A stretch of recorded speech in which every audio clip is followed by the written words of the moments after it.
Welcome everybody.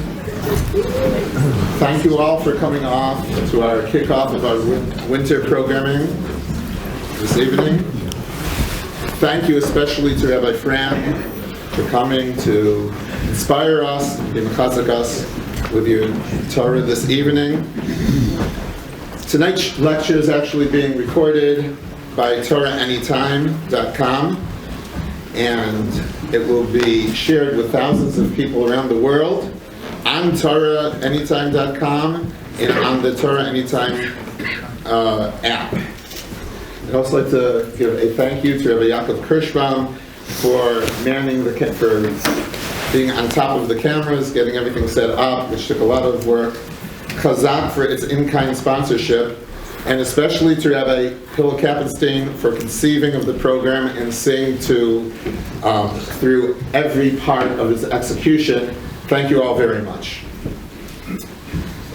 Now, as adolescents, we develop our rock star heroes. And the rock star heroes that we develop are commensurate with where our minds are at the time. There are sports heroes, there are actual rock star heroes. So when I was an adolescent, I was in yeshiva. My rock star hero was a man by the name of Rabbi Yissocher Frand. He was known as a Baal Masber par excellence. He was a person who taught aspiring young men the pristine beauty of the Talmudic dialectic. He was the man who knew how to make hard concepts easy to understand. He was the man for whom people streamed to the yeshiva, to Ner Yisrael, in order to hear his shir. And every day as I was walking to lunch when I was in high school, I would pass by his classroom. And when I passed by his classroom, I saw him reviewing his shir, reviewing his class, with one of the premier scholars at the time of the Ner Yisrael Kollel. Rav Kollevsky would gesticulate, and the scholar fired back. And that made Rav Kollevsky even more animated, and they were going at each other with all the depth and intensity of a real Torah discussion, the real milchamta shel Torah, the give and take of the Talmudic dialectic on really its highest level. Why did that scholar merit to have Rav Kollevsky's prize time? Because he was the Shoel HaMeshiv. He was the bridge between Rav Kollevsky's brilliant classes and his students aspiring to bring themselves up to his speed of grasping the Talmudic dialectic. By now you've figured out that that scholar was Rabbi Yissocher Frand Shlita. Today, people around the globe stream to hear Rabbi Frand's shir, to hear his Talmudic dialectic presented with clarity, to hear his breadth of knowledge presented in the modern idiom. His presentation is warm. His presentation is suffused with love for his Talmidim, what in yeshiva we call geschmack. Rabbi Frand is a phenomenal educator. And in addition to being a phenomenal educator, he is a direct link in the chain of Masara, in the chain of phenomenal educators that go back from Rabbi Frand, to Rav Kollevsky, to Shlomo Heiman, all the way back to Moshe Rabbeinu. Ladies and gentlemen, please join me in welcoming Rabbi Frand. It's a great cover.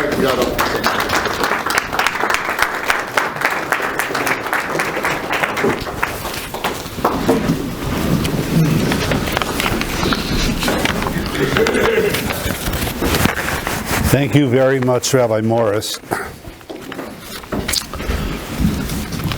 You know you're in Columbus when an affair is called for 7 o'clock and it begins at 7 o'clock.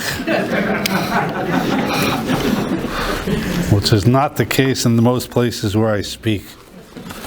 I usually like introductions to be sweet and short and sweet, but I must say that Rabbi Morris's introduction was particularly meaningful to me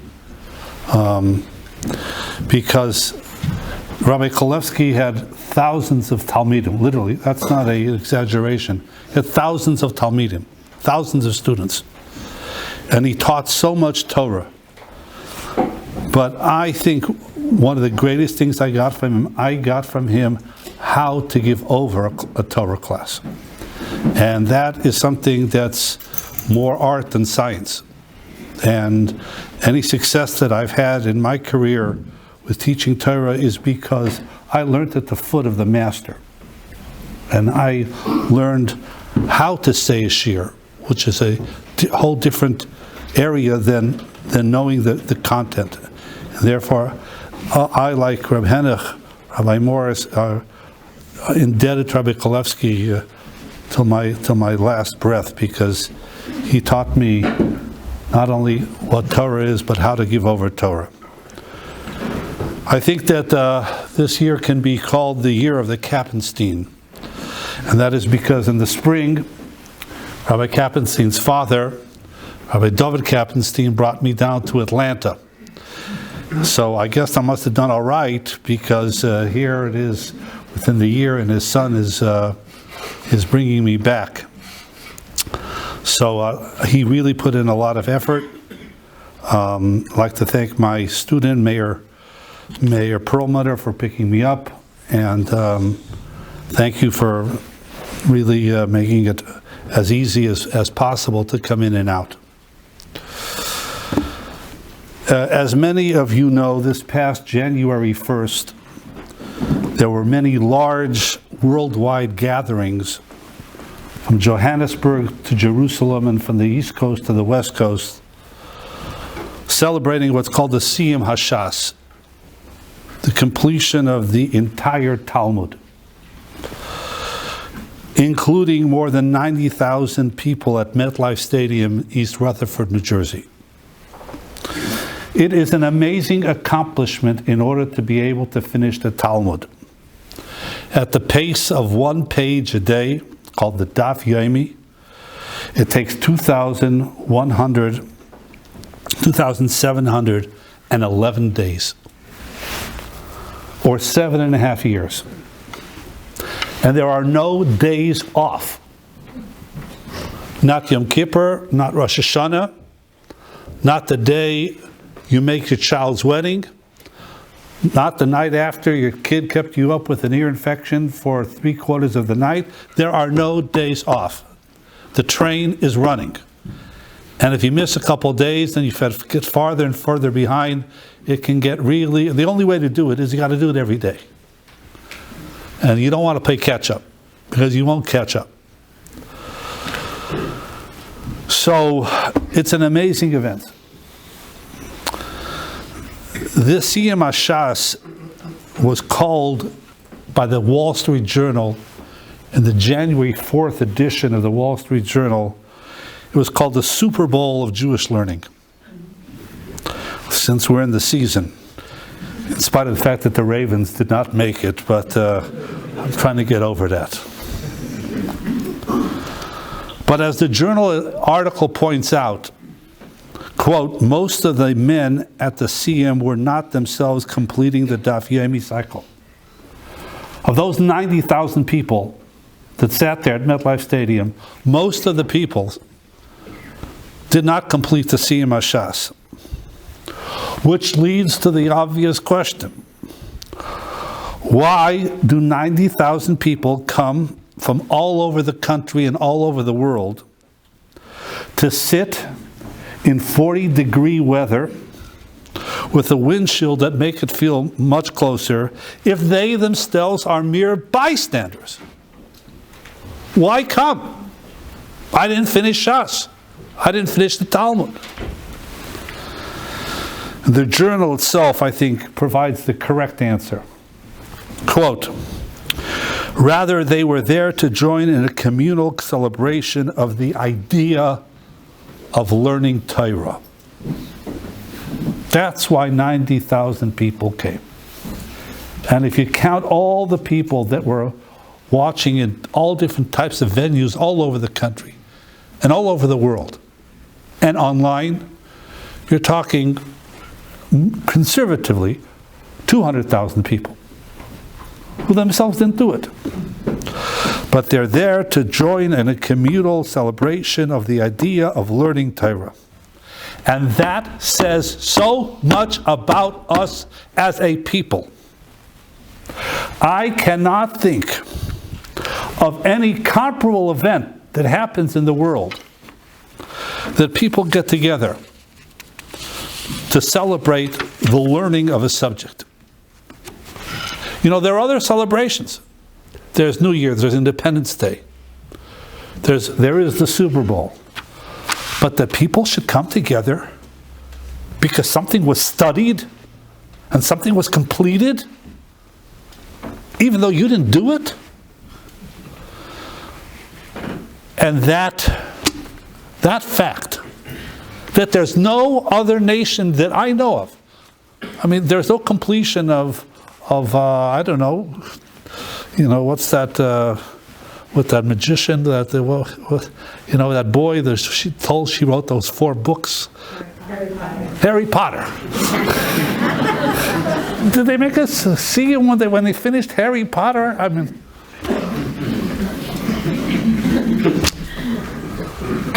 and that should make each and every one of us so proud that we are part of the Jewish nation. And if you required further proof of that, here's a letter that I want to read to you from the manager of Wembley Arena. A week and a half ago, I was in London, England, to speak at their Siyum HaShas. The Jewish community of the United Kingdom is much smaller than that of America, but they rented out Wembley Arena, which is adjacent to the Wembley Stadium, which is a world-famous stadium. It seats 7,000 people, and it was sold out. Here's a letter from the manager of the arena that night. I'm reading verbatim. Dear Siyum team, it is 2 a.m. as I write this to you, having just gotten home from the Siyum. On behalf of the team, I must express our deepest pride and pleasure at being given the opportunity to host the Siyum event. When we were first approached in July by the committee, we had absolutely no idea what type of event this was, nor what to expect in terms of the program, or what was actually going to happen. Working closely with the team, we began to gain an understanding, and as the date approached, I briefed our internal staff as to the nature of the event. However, nothing could really have prepared us for what happened. 6,748 tickets were scanned at the door, aside from the top table rabbis who entered via the VIP entrance, and of course, your volunteers. There are a number of points that have blown us away. Number 1, we have a security cupboard, it's like a closet, in which we allow guests to deposit anything deemed dangerous or inappropriate.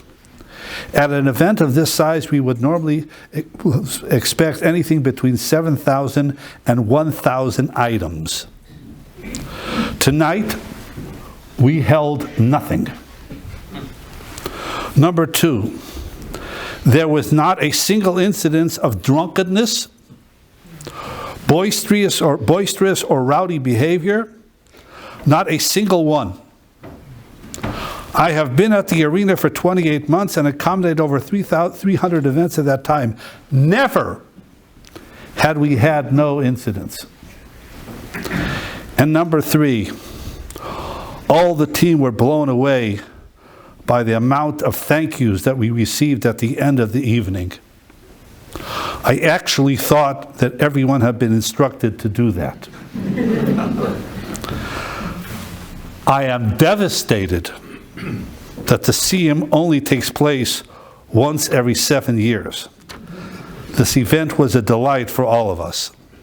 Signed, Becky Syret, Operations Manager, the Wembley Arena. That is what we refer to, Mi Ka'amcha Yisrael. Which nation in the world is like us?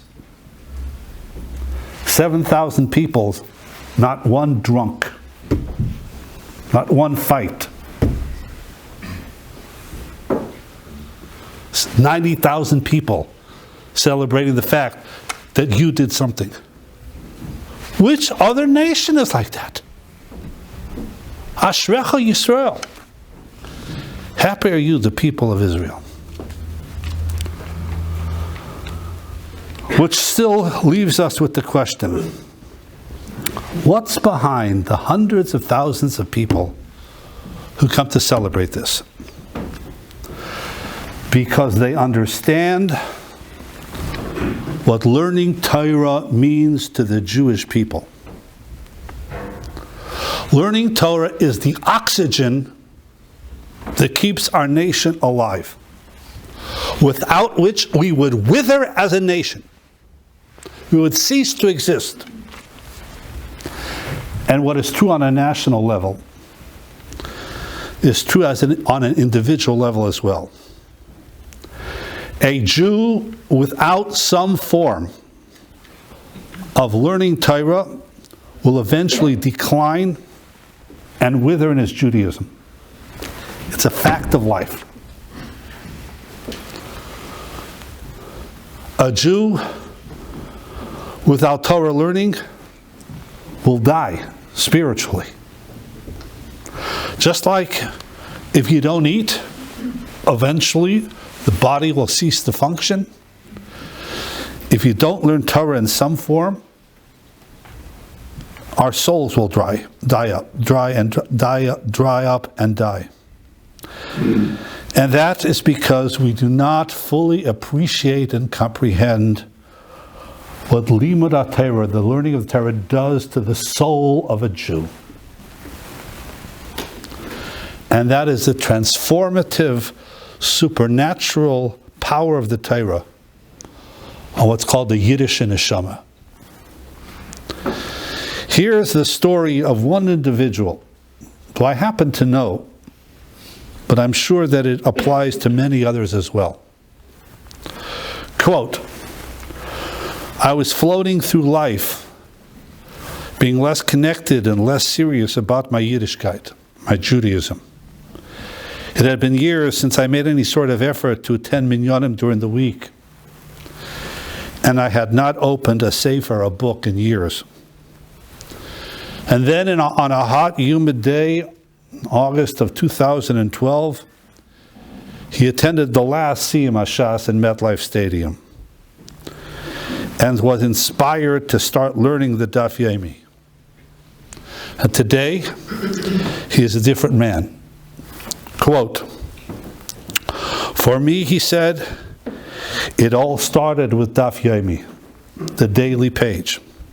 The concept of every single day, regardless of whatever daily frustrations and challenges came our way, I could settle down with my new friends, the Tanoim and the Amoroim, the sages of the pages of the Talmud, and set aside everything else. And Fanai Menuchas HaNefesh was peace of the soul with the GEMARA. One thing led to another, and I started to grow in my Yiddishkeit and started to feel a more serious and meaningful kesher, relationship with Hashem, with God Almighty. Daf Yomi is not for everyone. I can tell you that right now. It's like if you don't know how to swim, don't jump into the 10-foot part of the pool. But what is for everyone is the Yomi part of it, the daily part of it. Daf Yomi means a daf a day. And that's what we have to take away from this celebration. You have to make learning Torah part of your day, like brushing your teeth or eating. And that is what the Kollel is here tonight to provide. I'm told that after I finish, they will introduce different types of learning programs that are geared to the different levels of knowledge that you may have. But there's something else that's important to know about the power of learning Torah. And I address my remarks to the women who are here tonight. I have 2 sons, and both of them give GEMARA classes, one in Baltimore and one in Lakewood, to people like you at night. And the wives of these men have come over to my sons, and they have said that their husbands are new men. They are better husbands, they are better fathers, and they're better Jews. And that is something that all women should keep in mind. Because having a husband that has a daily kvias, a daily routine of learning is going to require a sacrifice on your part. He's not going to be around as much as he used to be. But besides the mitzvah of Torah, which the sages tell us is the greatest of all the 613 mitzvahs, and you will have a share in that, and God knows how to keep score, you will see immediate benefits in this world as well. You will have a different husband. I'm sure many of you are familiar with the mitzvah in the Torah called Shemitah. Shemitah is the sabbatical year. And every 7 years in the land of Israel, all agricultural activity has to stop. And the land has to lay fallow. This past Shemitah, this past cycle, a group of non-observant Israeli farmers were convinced that they should keep the sabbatical year, which they did. And their wives were not happy about it. Where's the money going to come from? Well, they were given stipends and they were supported by organizations, but still, it's not the same. So their husbands, what are they going to do with their whole day? They're not farming, they're not planting, they're not harvesting. So they organized a kollel for these Israeli farmers. And as a result, their wives saw a metamorphosis in their husbands. And their wives became the biggest supporters because they saw what learning Torah does to a Jew. It's a mystical power. In fact, it's not a rational thing. I can't explain it to you how it works. I can't tell you, like a doctor can tell you, how taking an antibiotic will cure your infection. Because this is what we call a chok. A chok is the type of law that we don't know the reason for. For instance, what's wrong with eating pig? Or what's wrong with eating lobster? What's wrong with so many laws of the Torah where there's no rational explanation? It's called a chok. Chok means a law which we don't understand. We do it because God said so. This concept, that Torah is a transformative power, that's also part of something that's a chok. When the Torah refers to toiling in Torah, working over Torah, the Torah refers it in Parshas Bechukosai, in Bechukosai Telechu, if you will walk in my ways, which means you will toil in Torah. But why is Torah called a chok? Pig is a chok, lobster is a chok, wearing linen and wool is a chok. But Torah is not a chok. Torah is all about logic, about svara. Why then does the Torah refer to as learning Torah as a chok, an unexplainable law? The answer is the Torah is referring to the power of Torah. The power of Torah. That is beyond human explanation. It'll happen. Here's another testimonial from someone who attended the last Siyum in 2012. By his own admission, he wasn't exactly what we would call a learner. Here's again a quote. Neither I or my wife had any real spiritual aspirations when we got married. Sure, we wanted to build a religious home, but the particulars were nebulous. My wife didn't care that I wasn't going to Minyan. Torah learning was merely a suggestion. If it happened, fine. If it didn't happen, also fine. Our primary concern was how we could have fun, and the highlight of our week was partying on Saturday night. The only reason he came to the Siyum in 2012 is because he wanted to see what 90,000 Jews look when they get together. And then he writes, the Siyum was an impressive event overall, but what really made an impact on me was the video of regular people from all walks of life saying, I finished Shas. I finished Shas. I finished the Talmud. Long story short, by the time they got to the last volumes of the Talmud, this person was giving the Daf Yomi class himself. And this is from a guy whose main purpose in life was partying on Saturday nights.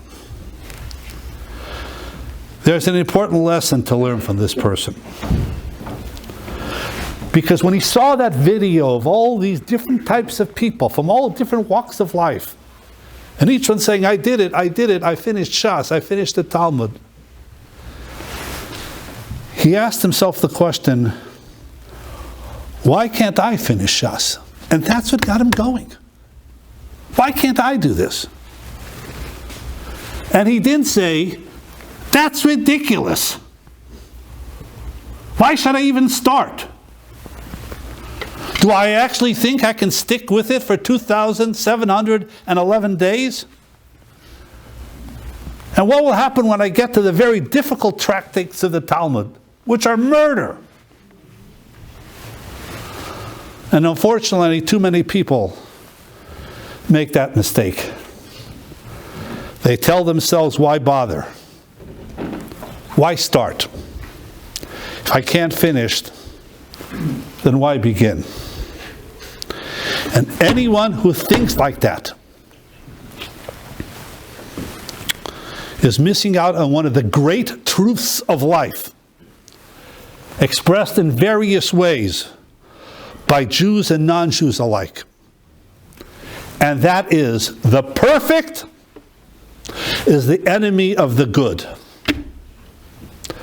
And if you Google it, it'll tell you that it was said first by the French philosopher Voltaire. The truth of the matter is, I don't know the time, but I could show you where there are references to this very concept in the Talmud, which preceded Voltaire by many, many years. But hear that well. If you walk out of this room tonight with only one thing, remember this. The perfect is the enemy of the good. And this only not only applies to learning, to Judaism, it applies to everything. Have you ever decorated your house? And you have everything in place? The carpets, the rugs, the paint, everything. But you can't find that perfect end table. And therefore, guess what? The house doesn't get decorated.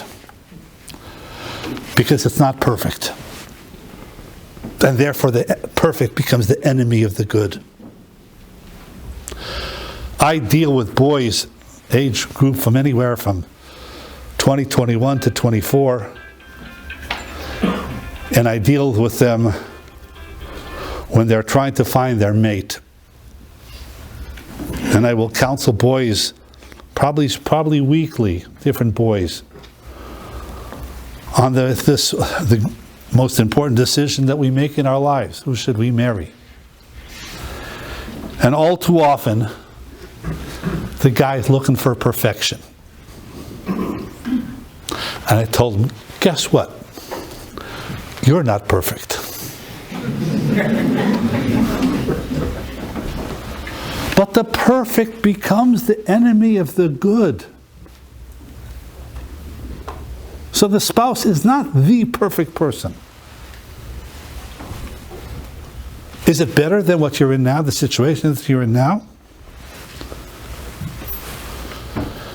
And this person, the Saturday night guy, when he heard about all these people and he said, why can't I do it? He didn't tell himself, I'll never finish. Because the perfect is the enemy of the good. And learning one tractate of the Talmud is better than no tractates. And half of the Talmud is certainly better than none of the Talmud. And don't let the perfect be the enemy of the good. The Medrash tells us of a person who comes into the shul and he sees a group of people discussing the Talmud and going at each other, like Rabbi Morris explained, which happens daily in the Beis Medrash. People will be shouting at each other. You don't know what you're talking about. No, you don't know what you're talking about. Until they get it right. That's what Rabbi Morris referred to as the Milchamta Shatera, the battle over Torah. So he comes in, he sees these people, looks like they're really enjoying themselves. But the man's an ignorant man. And he says to them, how do I participate? What should I do? How do I start? So they proceed to tell him, well, first you have to learn the Chumash, you have to learn the Torah, the Bible, then you have to learn the Nevi'im, you have to learn the prophets, and then you have to learn the Ksuvim, then you have to learn this, and you have to learn that, and then you'll be able to learn the Talmud. The guy hears that and makes an about face and says, that's too much. It's going to take too long. Do you know how the sages refer to this person, which is one of the great pejoratives in Talmudic literature? Hatipesh hazeh. This fool. Because he doesn't even start. Because it looks overwhelming. And then the Medrash continues. Umi shehu pikeach. But a person who's wise, mahu aisa, what does he do? He also doesn't know anything. Shona perek echad, he learns one chapter. B'chol yom, ad shemisayim es kol ha'torah kula. It may take him a lifetime, but he starts with one chapter at a time until he finishes. He's a pikeach, he's a wise man, because he knows the truth of the perfect's the enemy of the good. And he knows the famous Chinese saying that a journey of 1,000 miles begins with one step. And completing the Talmud begins with one page at a time. There's an incredible Medrash on Eicha, the Book of Lamentations. The Medrash says, I'll be brief, when the redemption will finally come.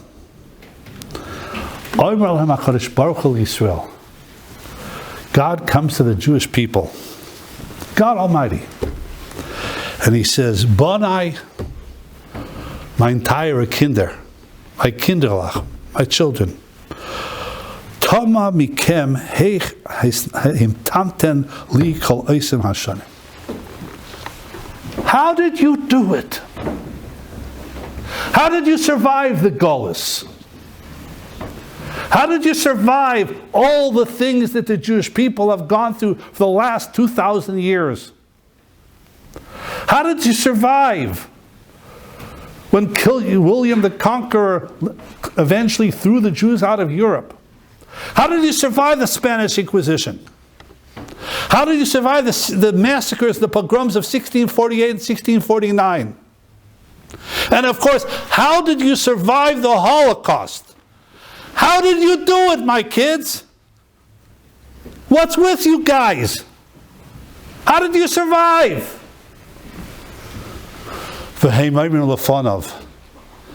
And we, as a nation, will say to God, we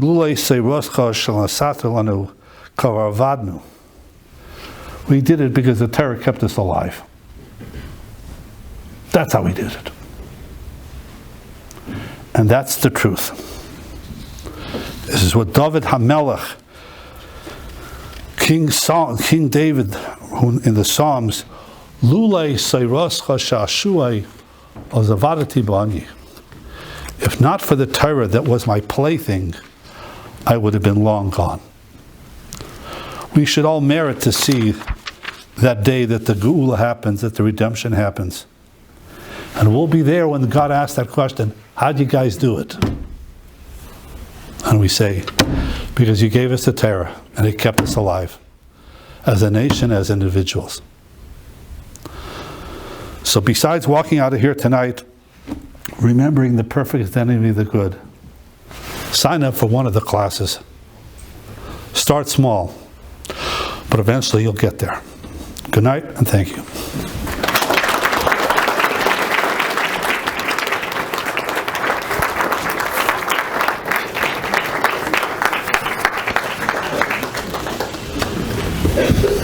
Thank you, Rabbi Frand, for your powerful words. I think we should all try to, it's hard for us to appreciate how fortunate we are to have Rabbi Frand here tonight. But thank you very much for coming out here and sharing with us your powerful words. Thank you. So we're kicking off tonight 4 different programs and classes besides our regular schedule, 5 days a week at the Kollel, regular class and programs. So the first one is we're starting a GEMARA skills group. The focus of this is designed for people to advance in their GEMARA skills, to work on understanding the structure of the GEMARA, the logic of the GEMARA, how to analyze the GEMARA, all these types of skills which are complex but attainable really by anyone. We're going to be starting at the beginning of February. I'm going to be leading that group, and anyone who's interested can be in touch with me. Second thing is February 23rd at the Columbus Museum of Art is going to be the annual Columbus Conference for Jewish Women. This year, the keynote speaker is Connie Jervell, a popular lecturer and therapist. It's a day of learning and growth for women from across the community. Really, the breadth of the community comes together for that one day, and it's a beautiful lunch by Connie. I don't know if she's down there right now, as usual. And it's a great day for women to come together and to connect to each other and to learn and to grow, to study, and have a great time and a great lunch.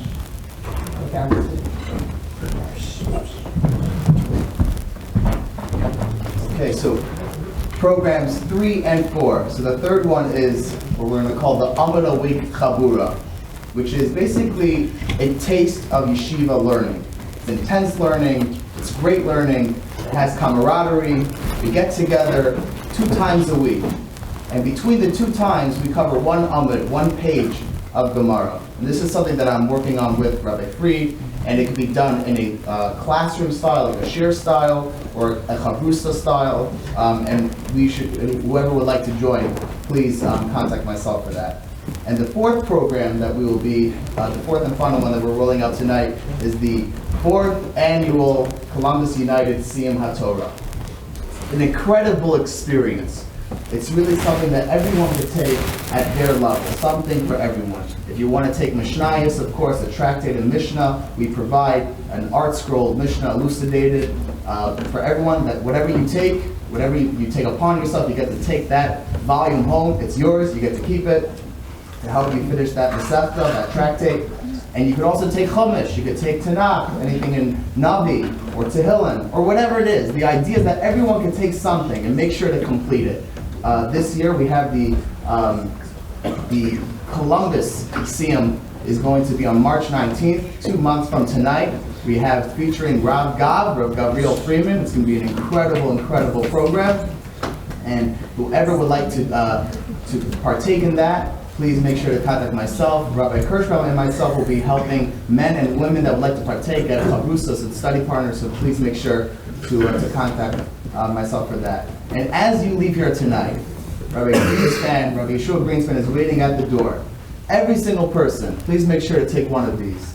It has the 4 things that we're rolling out tonight, the 4 programs, and who to contact. At the top it says join, and at the bottom it says shtai. Shtai does not mean to learn. Shtai doesn't mean to get inspired. Shtai means to grow. And as a community, make sure every single one of us take one thing, just one thing.